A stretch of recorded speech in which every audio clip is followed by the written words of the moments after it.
Hello guys, রাজশাহীতে এত করে রোদ যেতে পারবো না, আপনাদেরকে প্র্যাকটিক্যালি আজকে আমি আপনাদের দেখাবো।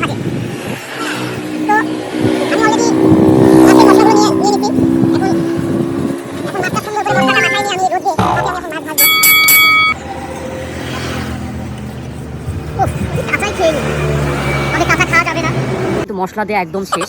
তো এখন আমি ফ্রাই প্যানটা আমি রোদ্রে দিব, রোদ্রে দিয়ে ফ্রাই প্যানে আমি এখন রোদ্রের তাপে আমি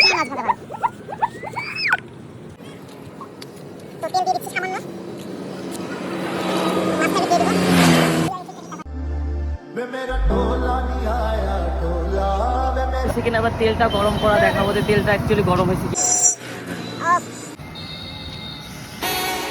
দেখুন দেখুন কি তেলের গরম রোদ্রে, কিন্তু তেলটা কিন্তু গেছে।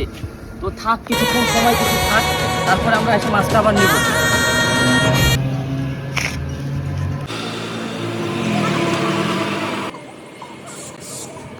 হয়ে গেছে আমার মাছটা রোদ্রে রাখা। তো দেখা যাক এখন আমরা মাছটা ভাজা হয়েছে কিনা দেখি। ও গাইস, তো দেখতে পাচ্ছেন মাছটা কিন্তু অলরেডি